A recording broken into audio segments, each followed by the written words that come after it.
What in the world is hashing? Howdy everyone, Christine here with Bitcoin Basics, talking today about hash rate, hash power, hash price. What in the world is hashing? If you've been around the Bitcoin mining community at all, you've undoubtedly heard these terms. And this is a reference to the hash functions that mining computers perform in order to secure the network and release new coins. In essence, a hash function is basically an algorithm that scrambles things. By way of analogy, it's a little like the language game of Pig Latin that many of us used to play as a kid, where you take a certain input, let's say the word Bitcoin, and you put it in the Pig Latin scrambling algorithm, and out comes something different, Itcoinbay. That particular input is always going to produce the same output. And that, in essence, is what all hash functions do. They take an input, put it in a blender of sorts, and produce a particular kind of output. And that process of transforming the input into the output is called hashing. Now, Bitcoin uses a hashing function inspired by some of the NSA hashing functions called SHA-256. With SHA-256, you can take any input, hash it, and it will produce a 64-character alphanumeric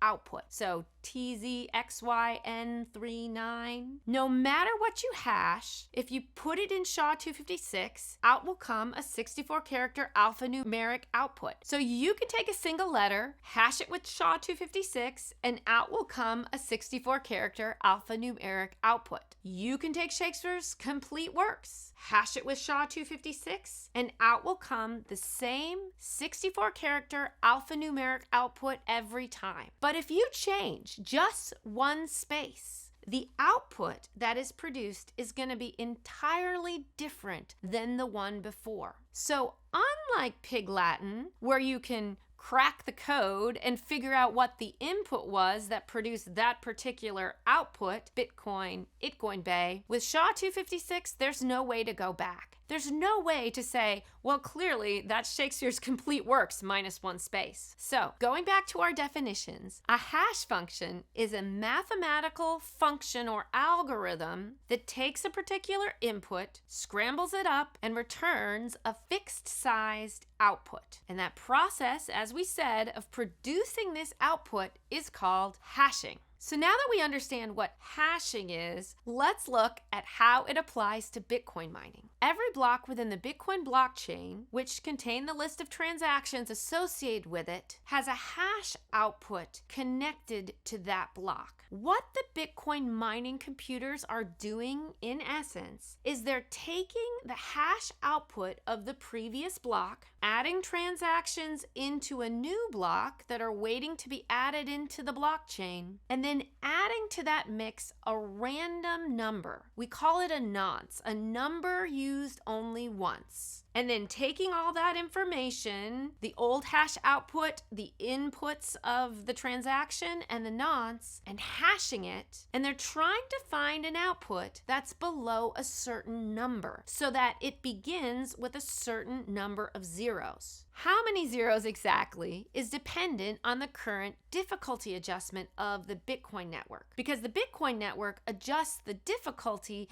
to ensure that the guess is only found about once every 10 minutes. So if there's more computers mining, the network will adjust the difficulty to make it harder so that it's not coming too frequently. So these computers are suggesting different nonces, hashing everything together, and competing to find a hash output that's below the current difficulty threshold. Once they do, they publish that block to the entire network, and then the network recognizes the new block as a valid block because it begins with the requisite number of 0. And then they begin again competing to build on that new updated chain. Now, the beauty of this system is the fact that it makes it impossible to ever change the Bitcoin ledger. So if you wanted to delete a transaction, you'd have to go back, find a new hash that fits right, but also compete with every other computer in the world forever to make sure that your chain remains the longest. So what this does is it makes the Bitcoin ledger immutable or unchangeable.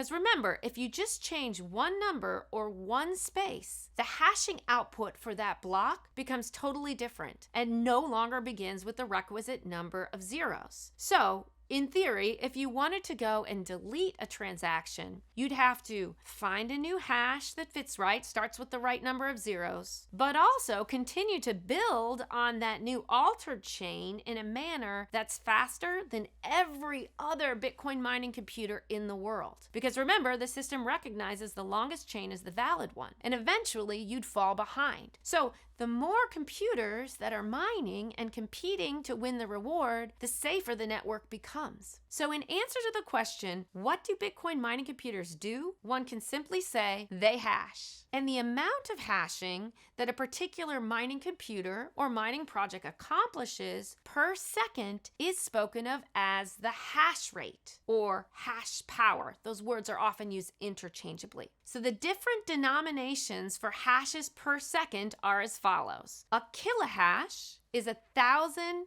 hashes per second. A megahash is 1,000,000 hashes per second. A gigahash is 1,000,000,000 hashes per second. A terahash is 1,000,000,000,000. A petahash is 1,000,000,000,000. And an exahash is 1,000,000,000,000 hashes or guesses per second. So this idea of hash rate helps us understand how much power is being put at the service of the network. When Bitcoin mining began, miners were using general purpose central processing units or CPUs, which would mine at about 1 to 10 megahashes per second or 1 to 10 million hashes. Additionally, graphics processing units or GPUs used for gaming are able to hash at anywhere between 35 to 120 million hashes per second or megahashes. In contrast, the ASIC computers that we now currently use to mine, the application-specific integrated circuit computers, average about 90 trillion hashes per second or terahashes. And if you combine all the mining going on in the world, the current Bitcoin network hash rate or hash power hovers around 300 exahashes or 300 quintillion hashes per second. So to all the hackers and bad actors out there hoping to change the Bitcoin ledger, good luck with trying to compete with that. The more miners that come online, the more secure the network becomes. Related to hash rate, a corresponding concept is the idea of hash price, which calculates how many dollars one can expect to mine per terahash or per trillion hashes per second, which is based on the current price of Bitcoin, but also the current difficulty adjustment